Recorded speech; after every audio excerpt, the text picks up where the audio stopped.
Hi, and welcome to Women's Health Unwrapped with me, Nicola Fondell, your weekly show dedicated to empowering women like you to unlock the secrets of true health and vitality. And as you know, I love to bring guests onto the episode either to share their expertise in an area of health or share their own real life story to help you know the power of building sustainable, healthy habits. I know there's so much overwhelm and confusion out there when it comes to living healthy and taking care of your well-being, but I like to strip all of that back and really help you to see what it looks like in real life to take better care of yourself and live a full and thriving life through menopause and beyond. Now, today, my guest is Helen Tudor, and Helen isn't an expert as such in health. However, she has a lot of expertise because of her own lived experience struggling with her mental health. As you're going to hear from Helen, it's so important that we honestly and openly share our experiences and challenges with mental health so that we can not only support other women, especially because we know it is such a prominent symptom of perimenopause and menopause, but so that we can empower younger girls. I have a daughter who's 17. Helen has two young daughters as well. We want to empower young girls and women to know that it's okay to not feel okay and to struggle with your mental health, but also that it doesn't define you if you have experienced mental health struggles at a young age. Helen has such a unique way of sharing her story, and I'm sure you're going to really enjoy just quite a kind of open, by your side coffee kind of chat that I have with Helen. So listen in and enjoy the episode. Hi, Helen. Welcome to the podcast. Hi, Nicola. Thank you for having me. Yeah, no, thanks for being here. This is a conversation I'm really excited to have because it is such an important topic and one that for many midlife women especially can become a new challenge in their overall health. But I also know for many women who are parents, it's something that's really sadly increasing amongst young girls. And your story obviously starts back when you were a teenager, like it does in my own story. So I'd love to take you back in time and start unwrapping what happened in your story of health and the struggles that you had with your own mental health. I can't, you know what, Nicola, I'm really looking forward to this because normally I'm just talking about business stuff. So it's really refreshing to be on a podcast talking about myself, favourite topic, but B, mental health and teenage mental health as well, because it's close to my heart personally, but also as a parent as well. So yeah, I'm looking forward to it. Yeah, me too. But just before we do start digging into all of that, I'd love to know from you right now, what would you say your most impactful healthy habit is in your toolkit?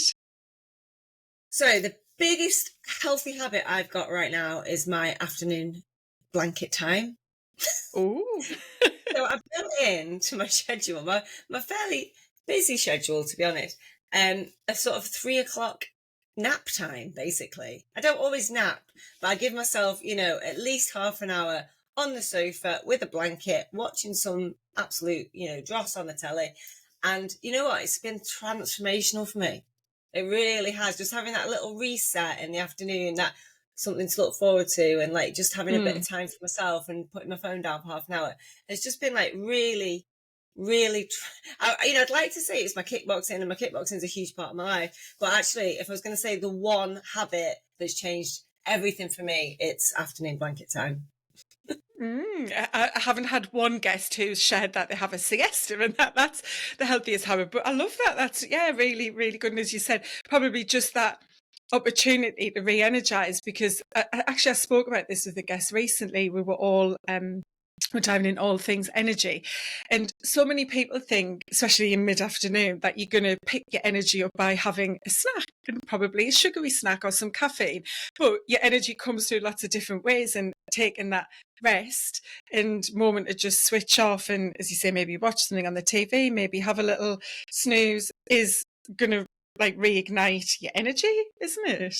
This is it. It's about, for me, that the building in this kind of like afternoon, siesta, but makes it sound much more continental than just like get on the blanket, get on, lie down, do nothing. But like, I think it was actually me honouring that feeling in the afternoon of like, I'm tired, but I use my brain. I don't like from the outside in, my husband will tell you, like, I don't work hard. I don't do a lot of work. You know, I work a couple of hours a day, you know, three days a week, 3 or 4 days a week, maybe. So I'm not like on as in working, delivering all the time, but I'm always thinking, I'm always in my business. I don't just switch off from it. So I think what was happening was I was getting to 3 o'clock, and I have a very unhealthy habit as well, by the way, which is having a Diet Coke, because that's my favorite thing. Like, I love it. That's my guilty pleasure, right? But before then, instead of thinking, right, well, I'm just going to have a Diet Coke, or I'm just going to have something, like you say, try and pick me up, I actually think I'm really tired. I feel really tired. And instead of going, right, I need to go through this, I need to go get some fresh air, I need to go into nature, I need to go and do some like tapping, or I need to go and do some meditating, or whatever it might be, where it's almost like a doing. It's honoring that feeling of like, my body's saying, and my brain is saying, it's not just my body, it's my brain that's like just mush now at 3 o'clock, saying, just relax, just do nothing. And it's been really, really transformational, creativity wise, health wise, energy wise, and productivity wise, probably, because I think instead of pushing through that feeling and working and then saying, right, it's 5 o'clock now, I can sit down, let me tell you why I think I actually do it. I think it's honouring my like inner child. You know, when you come in from school at 3 o'clock and you just like lie on the floor next to the telly, you know, and just be doing nothing, and you were allowed. It's almost like, when did we stop letting ourselves have a little afternoon chill out time, you know? So I think there's a little bit of that. And also I realised that I had a very unhealthy habit, which was I wasn't allowed to sit down in the day. The story I told myself was, I cannot sit down in the day unless I'm sat at my desk or I'm sat in the kitchen eating my dinner. And I'm like, when did that become a thing? And I think it's parental as well, because if I'm sat on if I were to be sat on the sofa at 3 o'clock, and this has happened, and my mum or my mother-in-law walk in, they'll both say, "Are you okay?" Like, you will. Like, if there's something wrong. And I used to be like, oh, I'm going to think, you know, there's something wrong with me. So there's a lot of facets to the 3 o'clock lie down. But part of it is just saying, honouring what my body needs, rebelling against what my parents think I should be doing, and honouring my inner child who wants to lie on the sofa and do nothing and watch cartoons, basically. And sometimes I think watching Netflix is like the middle-aged woman's, you know, version of just lying on the sofa and watching cartoons and turning your brain off. I think you're right. And I think you're right in that there's so many dimensions to this. And it's interesting because, yeah, we fall into these stereotypes, don't we? Well, I have to be at my desk from 9 to 5, you know, especially when you have your own business and you often are working different hours. Like, who says that you can't take a break at 3 o'clock? And as you say, that fear of judgment, well, what will other people think because I'm sitting down watching the telly or closing my eyes on an afternoon? Yeah, we inherit all of these beliefs that then can actually be detrimental to our health, especially when we do reach this midlife point. So yeah, permission to lie down for everyone who's listening. There you go. My people have said, some of my people have messaged me and said, it's transformational for me. I've started sitting down at 3 o'clock and, you know, getting on the sofa with a blanket, and like everything's changing for me. Like, I'm feeling better and my business is doing better and I'm having a better time, and I'm just like, great, you know? Yeah. But sometimes and I think it all, exactly. And I think it all leans into that, just like kind of pausing, and not everyone can lie on the sofa with the blanket, especially mid-afternoon, but maybe it's a pause in a different way. And I think, as you said, it's what that gives you in terms of focus, energy, productivity. So yeah, I love that. Thanks for sharing that. So let's go back in time then and start, you know, when you were a teenager. Tell me about how you were, and then what shifted and where that kind of took you with regards to your mental health.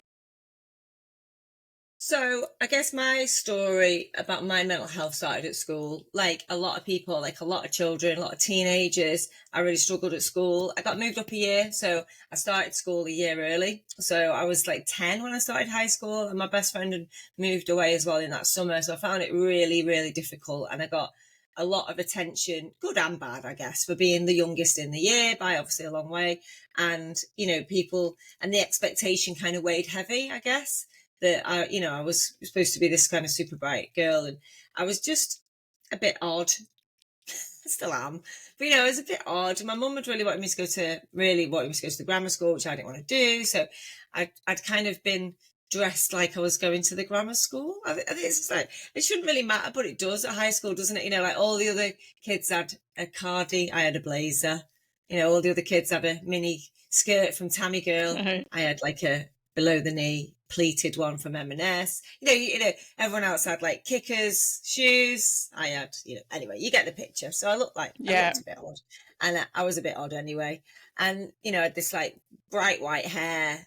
I just was really awkward in myself. I don't know really. I got 4 older sisters. Like, I don't know why, I was just a bit awkward. But anyway, I arrived at school and immediately wanted to be the best at everything. So I'm like, this was me at school.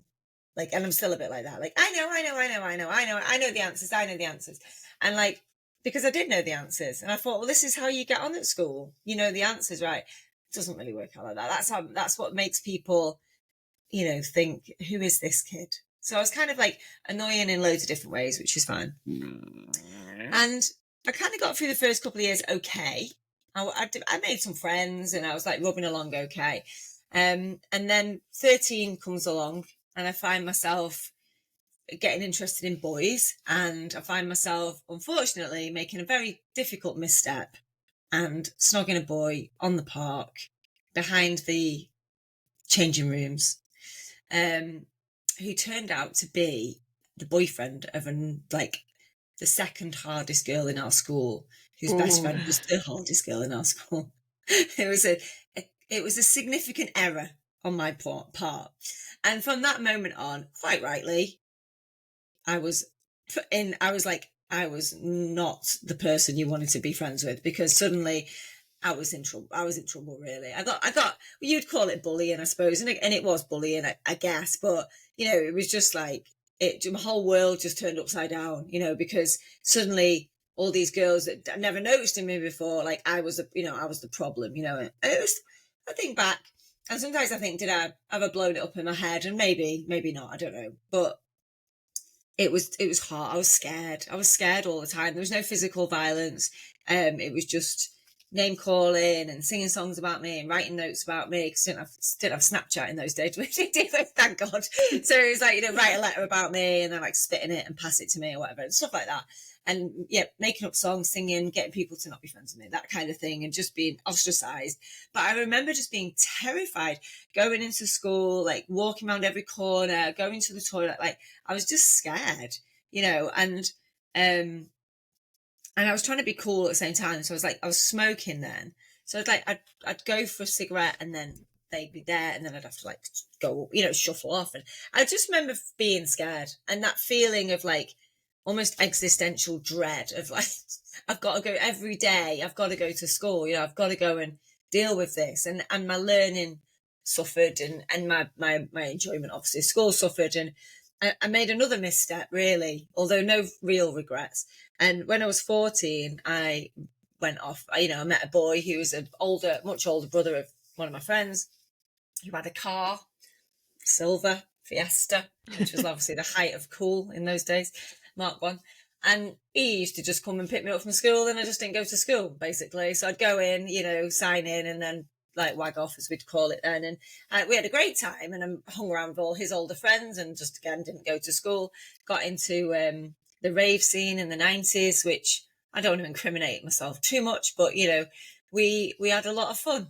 You know, I discovered recreational drugs. I thought, this is the best thing that's ever happened to me. And I discovered going to Manchester and Liverpool and going like raving, and you know, raving in my hometown as well. So basically I living for the weekend. If you've seen Skins, the TV program, like that was me.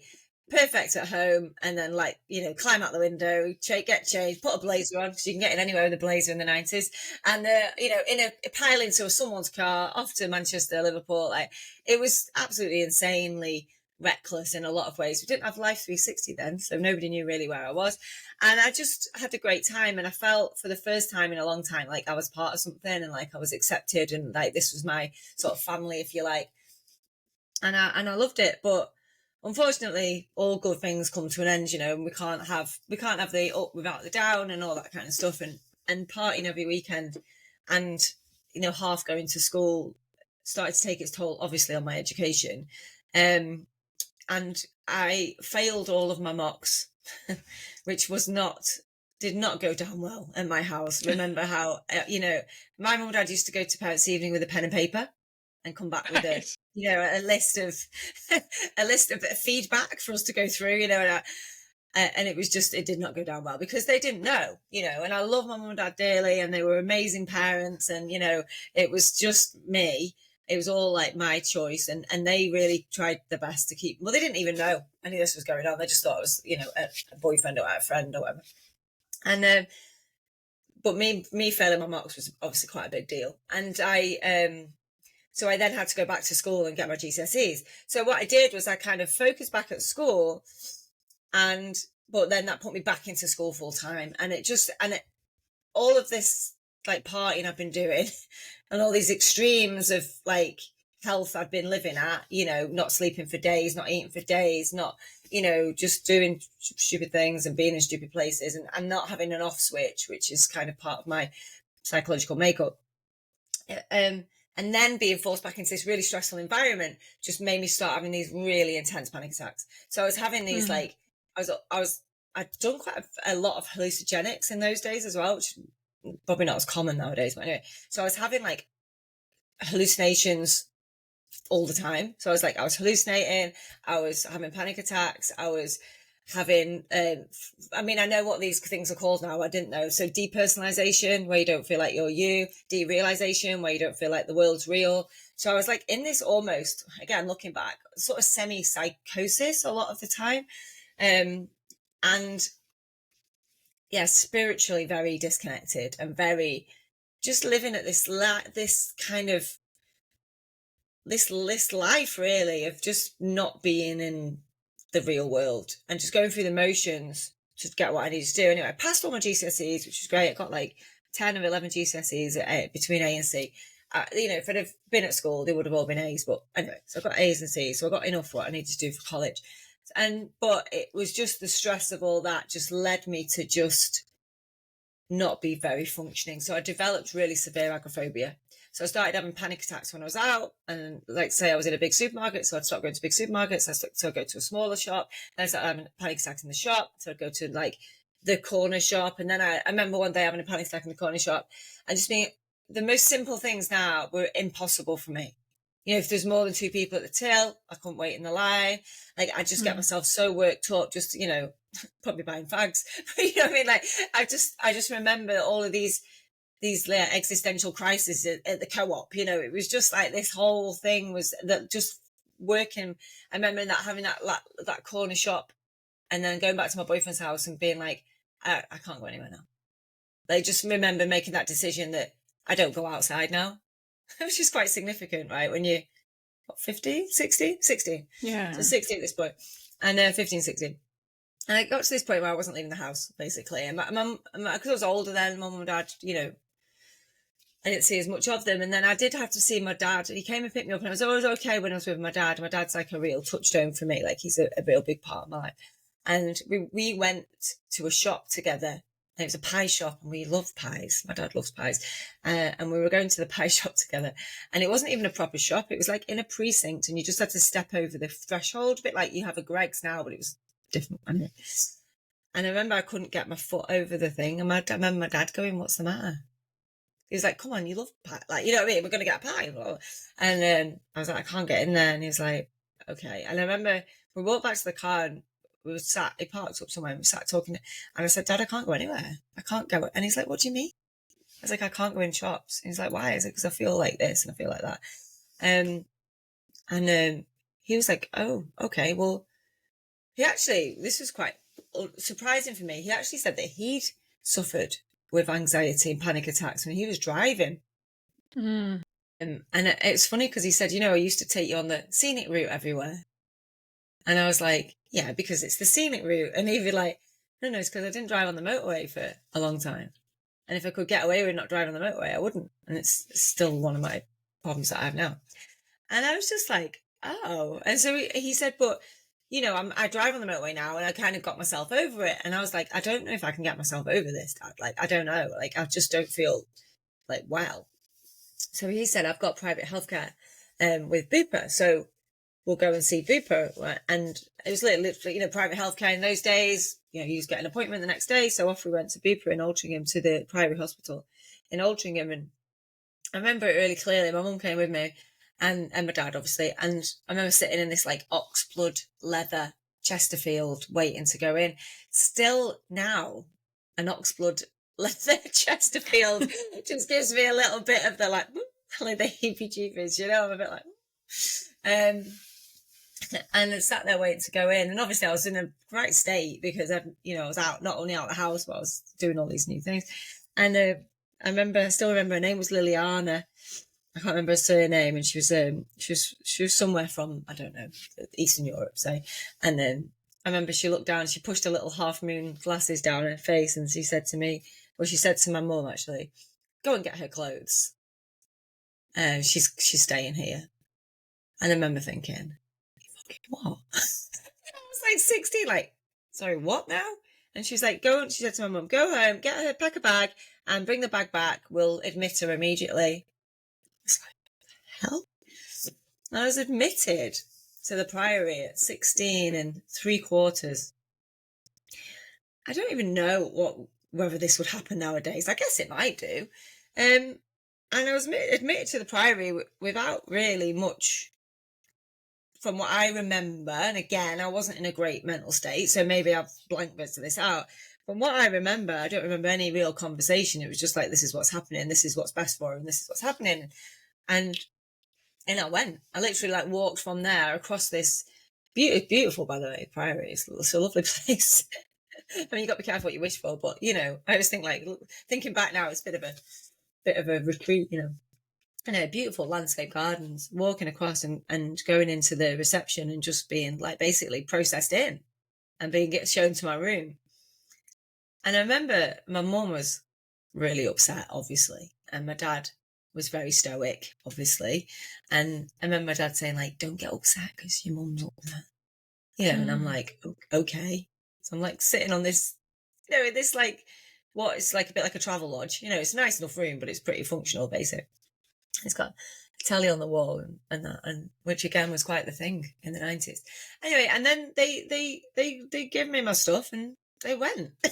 It's like, I was like, okay. And the first thing I said to the nurse was, can I go outside for a fag?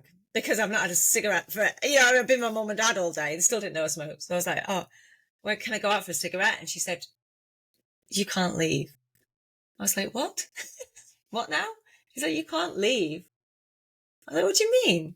She said, you can't leave the premises unless you're escorted by a nurse.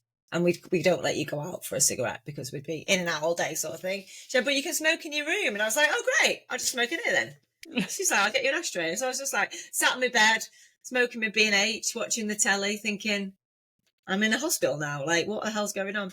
And that sort of unfolded. And my dad said, you should keep a diary because you'll look back on this. And I didn't, and I should have, because my dad's always right, and he was right then as well. But like, what unfolded was a number of weeks in the Priory, basically. So I was very heavily medicated, which I wouldn't have consented to now. I don't know if I was asked about it, but basically I was very heavily medicated. So I was very ill for the first sort of week or two. Didn't really do much, didn't leave my room. But once that started to settle down and, you know, no people that were medicated, I was on medication for a long time. So it obviously helped me a lot.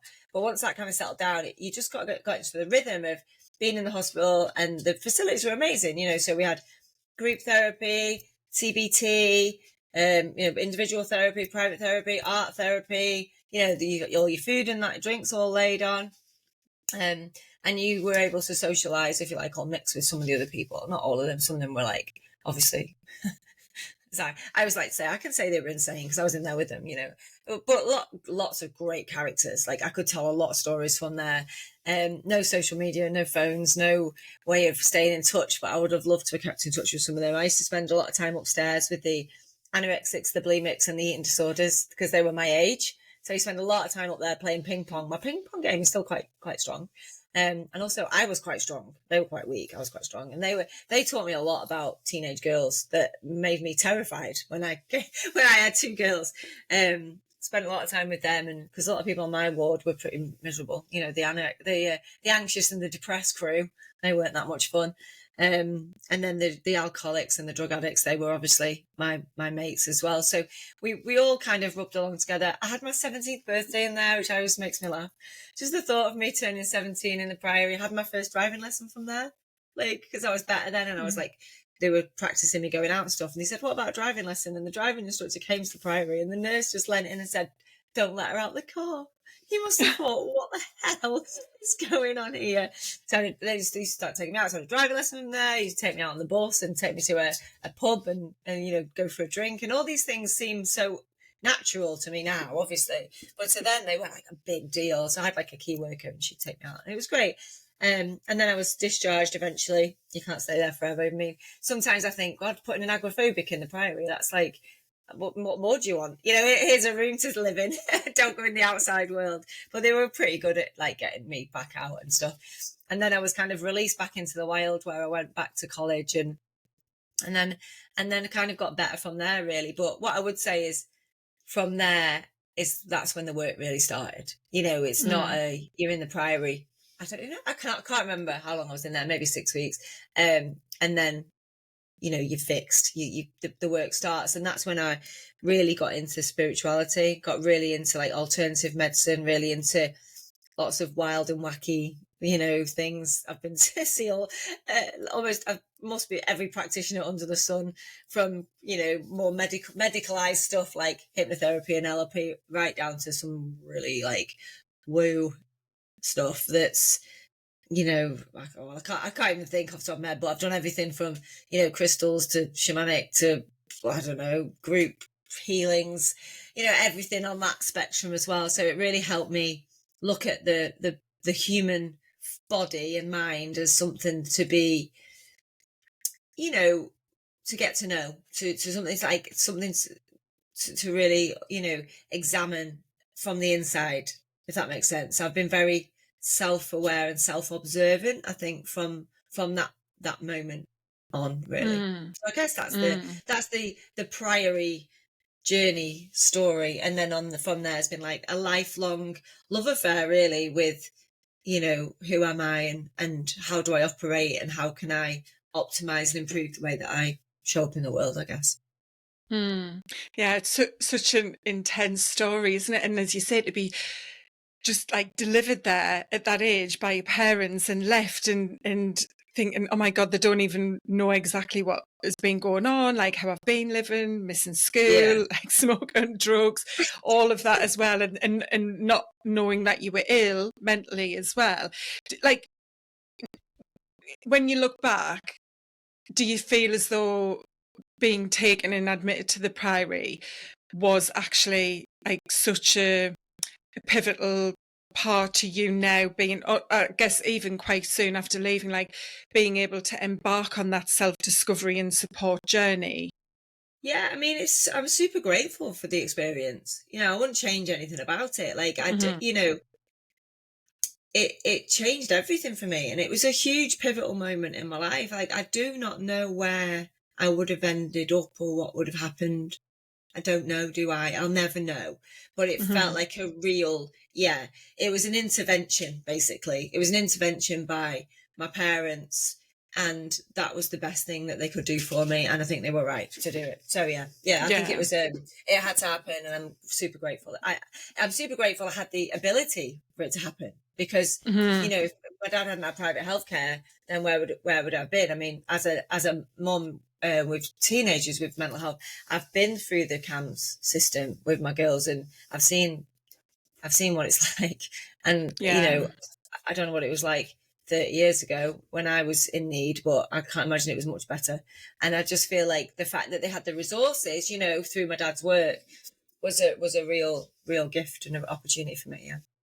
Yeah, definitely. I mean, my anxiety and panic started in 1995, so probably similar time to you. I was, I was 19, and when I started to see my doctor, the GP, he would make comments like, "Oh, you're having another one of your funny turns," and you know, there was no language around mental health, anxiety, even panic. You know, it wasn't really labelled in that way, and so I felt very isolated, and I guess even you, like, probably didn't know anybody else that felt like that. Like your dad then shared when he saw what was going on with you, but we didn't talk about it back then. And so I think as young girls, as you say, I find this kind of thing just so scary, but at the same time so fascinating. How just something so small, like at 13, to just have a bit. I mean, we used to call it necking on. Do you know, having a bit of a neck on, like with a boy, but that can then change the whole trajectory of your life. And so much of your story was similar to mine, in that I was the kid that didn't have the designer trainers. Like my mum had to order everything from the catalogue and pay weekly or go to the market, and would have the cheaper versions. And so that stood you out. I always thought I looked different. People used to use quite derogatory names to say I looked Asian, which there's nothing wrong with that. But back then, where I lived, certainly, we didn't have people of colour, different ethnicities, really. And, I took a lot of things to mean that I wasn't good enough. And so it's just incredible how so many, just tiny things that can be so trivial can then push you to start to become a certain way and think, feel, and then act and make those, choices, which can really decline your mental health. And I've got a 17-year-old daughter as well. And you just worry so much, because when you've experienced it and know how quickly and easily things can change, the world they live in is just so much. I don't know that it's necessarily harder as such, but I think it is harder in that everything's in front of your face 24 hours a day, isn't it? There's no escape, and it's so quick to start, being bullied, to not be able to step away from that. Yeah, this is the thing. So, like, it's funny because I used to get called like Moomin and albino because I was so pale, and you're getting called other names because you're dark. Yeah. It's part of it. But even now, like, so I don't know if I can say this. Can I say this on the podcast anymore? I'm just going to say it because that's what I got called. But I used to get called a mong. I can't even say that word. Actually, it makes me feel really uncomfortable saying it. And they used to make up a song about it. But even now, I can't bear. I mean, I know it's not an acceptable word to say anyway, but I just can't bear it when people say it. Like, it still triggers you, doesn't it? It's still in there. It's still like, even though you've done all the work and you've had all the therapy and you've done all, you've had all the trauma-based coaching and you've done all the EFT and and all that kind of stuff. Still, sometimes there's things that just trigger you. And I feel like for my girls, like 18 and 20 now, and I won't talk about their stuff because it's their stuff, right? But let's just say it's been pretty intense. But I think they've got two sides of the coin now, haven't they? Because they've got people, in their phones 24/7, right? So if they're having a hard time, they're there. You can't get away from them, right? Which is, I think we were lucky we could shut the door, right? But they've also got people in their phone 24/7 to support them. And I feel like there's so much more out there for them to access. There's so much more, because there's all of those people. Like, you sort of lived in a little vacuum, didn't you? I lived in a little village, and the people I knew were the people I knew. Whereas now, my girls got friends, contacts, acquaintances, follow people on TikTok or whatever all over the world. So they get all of these different, viewpoints on things. And this can be good and bad, obviously. But I just feel like there's a lot of, ability to empathize with other people when you realize there's whole communities of people out there who are going through something similar. And, and I used to read books and, I used to read books and think, wow, this person understands me. But now you can go on a forum and find millions of people who are feeling like you're feeling. And I think that there's actually a comfort in that in a lot of ways, that we are, as a world, we're much more connected, so we can find people who've got similar challenges. I know with my youngest particularly, she was not going to school for a long time. And I joined a Facebook group called Not Finding School. And I was just like, I remember just crying with relief that it wasn't just me, because I felt like, because I didn't know anyone whose child didn't go to school. So to find, I was upset that there was so many people going through it, but I was also comforted that it wasn't just me. And I feel like there's a lot of power in communities like that. Ultimately, now she's through that and out, like, I'm not even in that group anymore because it's quite triggering. But in the moment, when I needed it, I really felt like there was other people going through it, and I found that really, really, really comforting.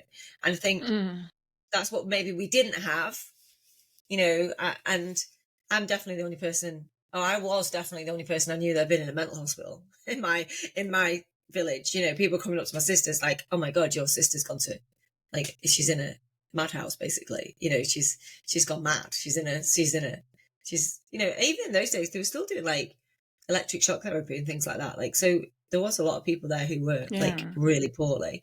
But yeah, I didn't know anyone like me. I came out there and it was still quite taboo, you know. I told Yeah. people because it's my reality, but I was maybe the first person anyone known that had been to a I can't say mental hospital anymore, but you know what I mean. A Mm. psychiatric unit, call it that. Yeah. And I was the same in that I saw a psychiatrist when I can't remember how old I was. I think this was a few years after my panic started. I think maybe I was about 23 or 24. But yeah, my friends used to laugh, you know, and I'm sure now if I was to chat to them about it, they'd probably have a lot of guilt and remorse for that. But back then, yeah, they didn't know anybody else that freaked out the way I did, you know, and I called myself all of these names because I just thought I was crazy. I didn't know anybody else that had these weird episodes and extreme panic and think she was dying in the way that I did. And yeah, I think there's so much to be said now for community, which I think especially, you know, when we think about the life stage we're at and this whole midlife, you know, chaos that can arise because of our hormonal shifts and so on. I think this is what I love about what we have seen start to change around menopause just so recently, in that women can share and they can open up. Because one of the things I wanted to just explore a little bit with you was that stigma and shame that you can carry, but also that label that you give yourself, you know, and I've heard you talk about this on social media and the marketing you do around kind of your business and sharing these insights that, you know, you can feel like you're stuck in that this is always going to be you. And I think for me, that was something that brought me down and really negatively impacted my life for a long, long time, because I didn't really feel that I was over it until I was in my mid-40s and started to do this work when I set my business up, because I never shared it publicly. I never opened up. And I think that's something I really want to just kind of open up for women to know, like, it's not okay to hide it and carry it with shame, because that label you give yourself and define yourself with can and it is actually really, really dangerous, isn't it? I think so, and I think what also though, when you've been through it, you almost recognize it when it comes back. Mm. And I think there's two real strong trigger points for anxiety in women, and that is teenage because of your hormones and menopause because of your hormones. Mm-hmm. So it's almost like you've got those, you kind of like, there's like bookends, isn't there, in your hormonal kind of like reproductive cycle. And I'm no expert on this at all. I just remember holding on. This is so middle class. Holding on to my Arga in my other house, and saying to Stu, my husband, like, I'm not okay. I know I'm not okay. And it was like, and it was because all of my like perimenopausal symptoms were coming up, but it was making me feel the way I felt when I was not as extreme as when I was having panic attacks all the time. So, but just that feeling of not feeling yourself and all of that stuff creeping in, that derealization, depersonalization, that, you know, that anxiety feeling. And I was like, I am not okay. But I knew I was not okay because I'd been a lifelong observer of my own mental health, if that makes sense. Yeah. And I feel like there's a real trigger point here. And if people haven't been through it in the teenage years, then it could be just as scary as it was for us happening, you know, for the first time. And I know a lot of my clients who are in midlife, who work in the menopause space as well, they've got some horror stories around anxiety and feeling like, you know, almost being diagnosed with bipolar disorder, or like, you know, basically being told they're having a mental health crisis when actually it's a physical health crisis, being misdiagnosed, you know, being offered, you know, medication for mental health when really they needed HRT and things like that. Again, I'm not an expert. I've just heard these stories from so many women now, that people, it's so important that we're having this conversation at both, for me, for both ends. I think it's as important for me to talk about teenage mental health as it is about midlife mental health, because I think they're two sides of the same coin, right? Yeah, totally agree. And I think, you know, post pregnancy as well can be a challenge. And it's those, as you said, it's those moments in time when hormones are fluctuating erratically. That's what Yes. can trigger it. And I think for many women who, from being young girls, whatever upbringing life, doesn't mean you have to have come from a difficult background or a trauma, kind of childhood. There are things that happen that are there, planted as seeds in your subconscious, that then when you are experiencing these hormonal shifts that are basically remodeling our brain, things can then come to the surface. And like you've just mentioned with the people who work in this space as well, I've met and spoke to lots of women who haven't experienced specific mental health challenges as a teenager or a young woman, but then start to have them, but it's based on things that come from their childhood experiences, whether that's their parents, their school, their friends, all of these things and that is really scary, because they're like, God, well, I'm 45 or I'm 48. What the hell is this about? And you mentioned driving on the motorway.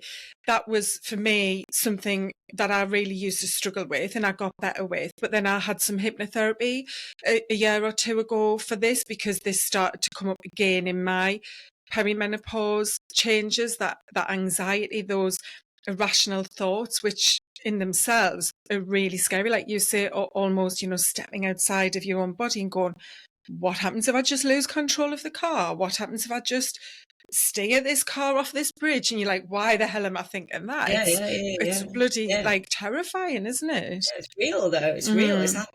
And I Yeah. feel like this is why these kind of conversations are so important, because if one woman is listening to this thinking, oh, I thought I was the only person that had those intrusive thoughts, or I was the only person who was hanging on to my Arga thinking I'm not okay. It's like, that's the point, isn't it? That's the point of this work that you're doing. Yeah. The point is for people to feel like they're not alone, and that there are ways and things we can do to mitigate some of it as best we can, right? And I think one of the first steps is advocating for yourself. If I think about me at 16, I wasn't really able to do that because I wasn't educated enough and didn't have the understanding enough of what even was happening. Whereas now I think as women and we've got lots of people to thank, like you and Davina and all the other people who are out there like talking about this stuff. We can advocate for ourselves more with medical professions and the people around us, like that's the other thing. It gave me the language I needed to say to my husband, like, I'm not feeling okay, like I'm not okay. And there's just so many, there's just toolkits, right? There's things that we can use. And that, if there's one thing I've learned from the Priory that I still use today, and that is like, throw everything at it. There's probably not one, if I think about my schedule at the Priory, and I remember color coding it in, like, because I'm still in that like school education mindset, right? But like, if there's one thing I learned from the Priory is that we're going to try everything here. We're going to throw everything at it. You're going to try all of these different therapies all at once. They didn't say, right, there's this one thing that's going to help. They were like, we're going to try all of these things because we can. We've got the resources to do it. Now, I know everyone's not got those resources, but what it taught me is that as we get older, if you've got a problem, throw everything at it. Like when my daughter was going through her stuff, like I got her a private person, like a private sort of therapist, counsellor person who worked with her intensively, because I was able to spend the money, which was like I'm super grateful for. While she was on the waiting list for camps, while I was looking at her diet, while I was looking at her day-to-day routine, I was like, we're just going to do everything here all at once, because I don't think there is just a one answer to this. I think this is a number of factors, and I think it's the same in peri and in menopause, right? It's like there are different angles to look at it, and let's look at all of the different ways we can help ourselves, because what I know from my own journey in it really is the things that are not going to help, but we do them anyway, right? I know that if I have 2 glasses of wine like I had last night, I'm going to wake up at 4:30 and not be able to go back to sleep and feel like crap. And I know that because I'm not 25 anymore, and I used to be able to have as many glasses of wine as I wanted and be fine. But, things like that, you once you educate and well, for someone else, that might be fine. They'll be fine doing that, but I know that's not okay for me. So I think this taking radical self-responsibility is step 1, right? And radical self, accountability and observation of like, I know when I do these things, I don't feel as good. And if I do these things, I feel loads better. Like we said right at the beginning, at my 3 p.m. blanket time, I know, and we know also, don't we, when we stop doing them, we can tell. It's almost like you switching off a tap. If I don't get on the sofa for a week, I know I'm not going to feel great by the end of the week. And I know if I make it a non-negotiable, I'm going to feel better. So you also have to take responsibility, don't you, for yourself and your own sort of methodologies.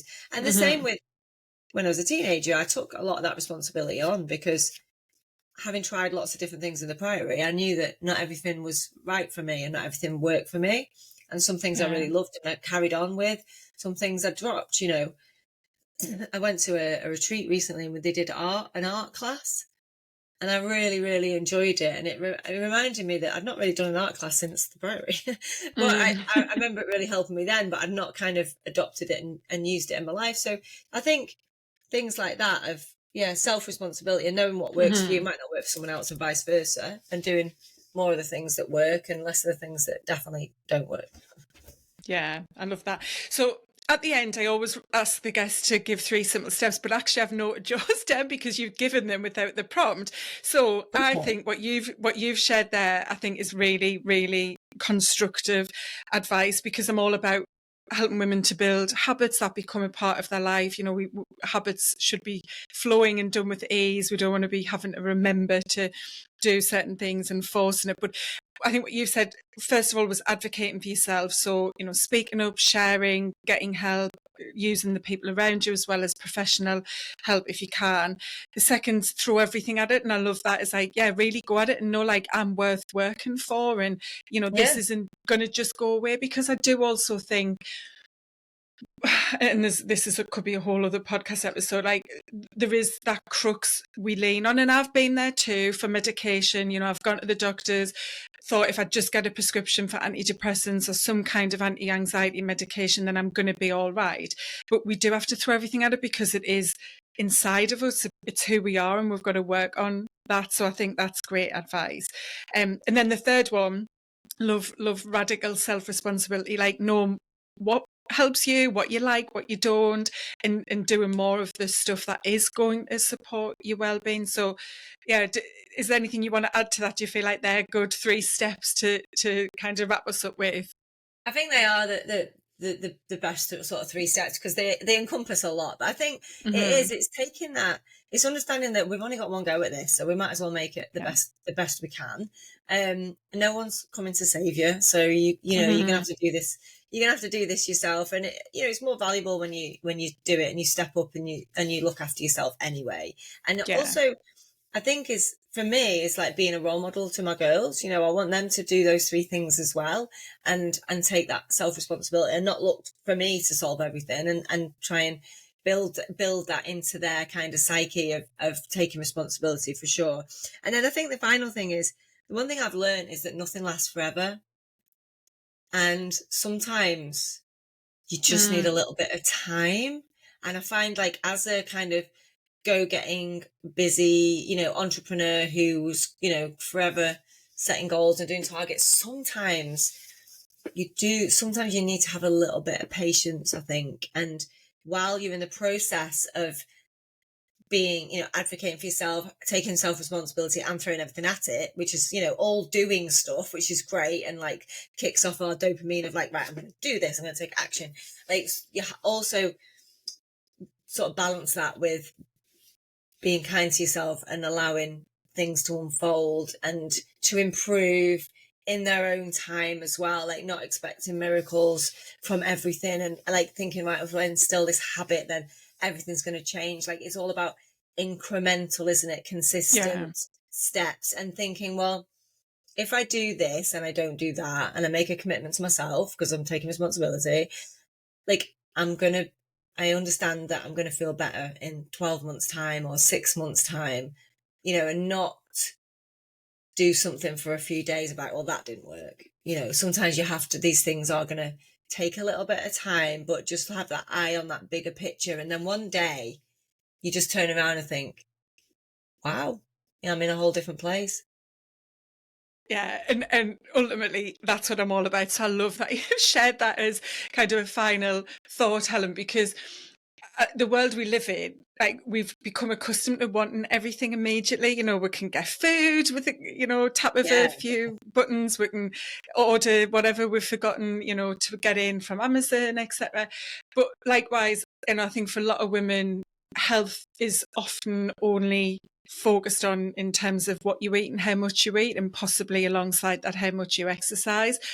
And that's why I do what I do, because it's not about those things. Yes, what we eat is very important, but not in the way many women approach it.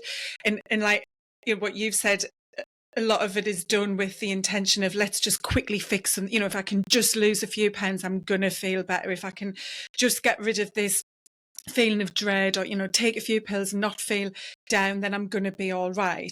But instead approaching it of, actually, as you said, I've got one go at this, there's only me that can come to the rescue and support me through this. Ultimately, yes, with help, but it's me and my life.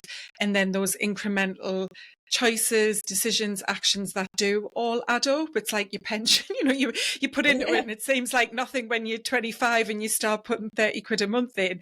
But, by the time you need it, hopefully you've got a pretty decent sized pot there, and you haven't really felt the growth, and that's the power of these habits when it comes to your health. So yeah, thanks for sharing that. So it's been fantastic chatting, Helen. I'm going to pop information on where people can connect with you, but just to share, like, what is it you do and where can people find out more if they're resonating with what you've talked about? And obviously you have, as you said, a great way of just being you, showing up as you are. So I'm Helen Tudor, and I help entrepreneurs become the go-to expert in their world, not in the world, in their world, so that they can get ideal clients only and make loads of money and have loads of fun, and it feels great at the same time. So I help entrepreneurs have it all, basically, which is great. You can find me on Facebook, you can find me on LinkedIn. Just follow me on those platforms and you'll see what I'm about. Facebook is my spiritual home. That's where I kind of, there's no filter between me and Facebook. I've been chatting to Facebook for 20 years now. It's my best friend. And yeah, if you want to find out more about me and how I help people either leave their big jobs and start a business that they love, or create a business, or take their business that they've already got to the next level, then yeah, come and find me.